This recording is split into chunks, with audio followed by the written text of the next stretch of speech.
huzur dolu bir dünya istiyorsak Efendimiz Aleyhisselatü Vesselam'a sarılmak. Eûzu billahi mineşşeytanirracim.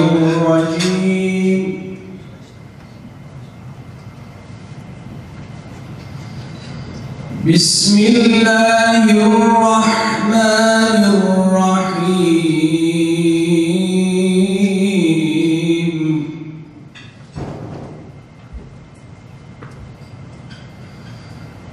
وَاعْتَصِمُوا بِحَبْلِ اللَّهِ جَمِيعًا وَلَا تَفَرَّقُوا وَاذْكُرُوا نِعْمَةَ اللَّهِ عَلَيْكُمْ إِذْ كُنتُمْ أَعْدَاءً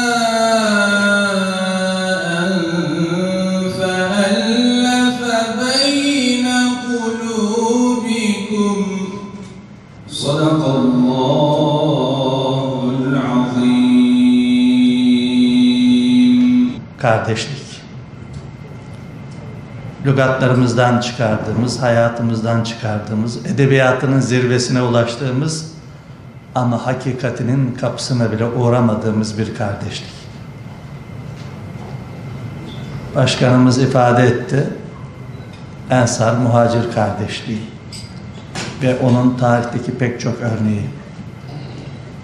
İnşallah her şeyden önce bu sanat faaliyeti bu iklimin dirilmesine, yeşermesine bir kapı aralar ve aralayacaktır. Hakikatlerin bütün sessizliğine, bütün sükutuna rağmen en güçlü manileri bile, engelleri bile kendi derinliği içerisinde aşan ve hedefine ulaşan bir yapısı ve mahiyeti vardır.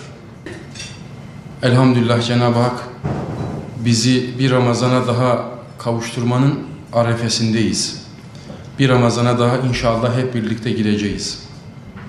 Allah nasip ederse bu gece bu akşam ilk teravihlerimizi, gecede ilk sahurumuza kalkacağız. Acizane bendeniz bu Ramazan'ın sizlere, bizlere, ülkemize, milletimize, İslam alemine, bütün insanlığa hayırlar, kurtuluşlar, bereketler, barış ve selamet getirmesini Cenab-ı Hak'tan temenni ve niyaz ediyorum. İkinci husus, malumunuz birkaç gündür İsrail terör devletinin Filistinli mazlum kardeşlerimize, Müslüman kardeşlerimize yapmış olduğu o büyük zulüm. Siyar Vakfı olarak bu zulmü bir kez daha şiddetle, esefle lanetliyoruz. Tabi sadece lanetlemek, kürsülerde nutuk atmak yetmez. Fıtrata uygunluk gibi unsurlarının daha kenarlara itildiği, göz ardı edildiği, belki ihmale uğradığı da bir ortamdan söylüyoruz. O bakımdan bu tip girişimlerin ben bir yerde o dengeyi gözetici, sağlayıcı, hatırlatıcı platformlar olduğunu düşünüyor ve çok değerli buluyorum. Tabii inşallah bunlar kısa filmle başlayıp uzun metraja ve gitgide artık bütün insanlığı etkisi altına alan dizilerin ruhuna da sirayet etmeli diye düşünüyorum ki bu anlamda çok önemli bir girişim.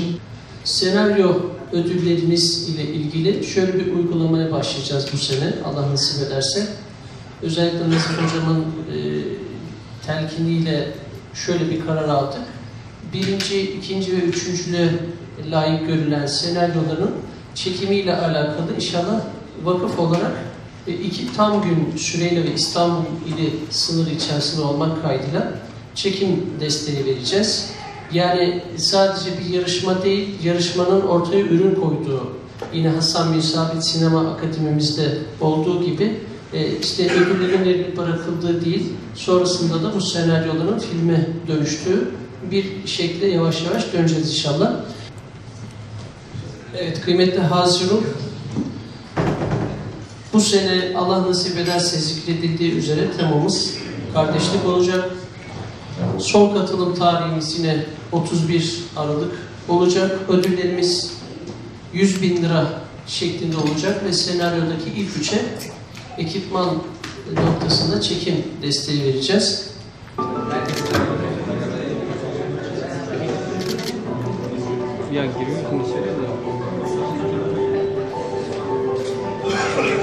Değerli İl Kültür Müdürüm, değerli vakıf başkanım, kıymetli ilim, fikir ve kültür insanlarımız, kıymetli basın mensuplarımız, değerli katılımınız için şükranlarımızı arz ediyoruz.